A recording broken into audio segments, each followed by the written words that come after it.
Hello everyone. What is the first thing that comes to your mind when I speak of Second World War? To most, the obvious answer will be Adolf Hitler. And today, I'm going to speak on Mein Kampf. Most have read it, most haven't. So before delving into the details of Mein Kampf, I would just like to give you a brief of the life of Adolf Hitler. Adolf Hitler was born on 20th April 1889 in Braun in a town in present-day Austria. He was the fourth of the 6 children. He had a strained relationship with his father, who did not approve of his son's interest in fine arts. 2 years after his father's death, his mother allowed Hitler to leave school. He moved to Vienna after her death in 1907 and to Munich in 1913. Hitler applied to serve in the German army when World War I broke out and was accepted despite his being an Austrian citizen. Resentful of Germany's loss in the war, Hitler continued to work in the German military as an intelligence officer. He began his political career in 1919 as a member of the German Workers' Party. The party later changed its name to the Nazi Party, of which he became the chairman in 1921. The Nazi Party quickly rose to power under Hitler's leadership until a failed coup attempt saw him arrested and imprisoned in November 1923. It was during this time that he wrote Mein Kampf. He was released from prison in December 1924, just serving a few months of his original 5-year sentence. He rebuilt the Nazi Party, and then, as we all know from our history classes back in our school days, Germany became a power, and German invasion of Poland in 1st September 1939 led to the start of the Second World War, with England declaring war on Germany, and Italy, being an ally of Germany, was automatically also at war with England. And then in the course of a few years, the entire European continent was engulfed by the Second World War, and then the Japanese moved in, and finally the big brother America joined in, and the World War ended with the signing of Armistice and Peace Treaty between United States and Japan after the destruction of Hiroshima and Nagasaki by the 2 atomic bombs. Today I'm going to speak on Mein Kampf. I had read it, enjoyed it, and I would recommend everybody who would like to have an insight into the mind of one of the greatest dictators. I would say greatest. Yes, he did some things, he did many things which were wrong, but they were great. He drew inspiration from Joseph Stalin.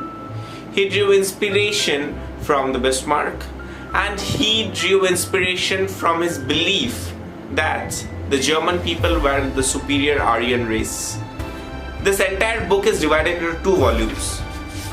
The first volume is basically his autobiography, a retrospect, and the second volume is his ideals and ideologies towards forming the Nazi Party, the National Socialist Movement. The title of the book, Mein Kampf, translates to My Struggle. The first part outlines how, after his father's death, he moved over to Austria, where he learnt many things. In Vienna, he was impoverished. It was a story from where he understood what the social class demanded, how the social class were pressurized, how the government paid no heed to the needs of the social class, and there was a start of resentment. From these ideals and from these experiences that he had, he developed an anti-Semitic view, that is an anti-Jew view. He was of the opinion, I won't go into the debate of whether the opinion was correct or incorrect, but he was of the opinion that the Jews were struggling. I wouldn't say struggling, the Jew was trying to take over the world through media, through military, through governance. And so his hatred, because he believed that German people were superior people. The German people had the right to rule the world. The German people had the right to be in a place where the Treaty of Versailles, the injury and the inhuman treatment that was meted out by the Treaty of Versailles need to be reversed. He was against the Treaty of Versailles, which saw German country being divided among the victors. I'll just let you on an interesting fact of Adolf Hitler. Most people don't know it. Do you know why Hitler has a small mustache? During his tenure, when he was serving in the army in the World War I, gas masks were provided. Hitler had huge long mustaches. But because the gas mask did not allow for mustache to be kept unshaved, he had to shave and keep a small bit over his lips. And that became his fashion, and he kept on to that. In the second volume, Hitler goes on to illustrate his ideals.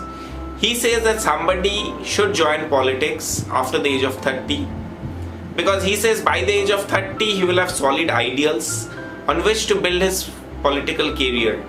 He will have ideals which he will believe in, and once he starts believing in, he will work on it, and the entire movement behind that ideal will be successful.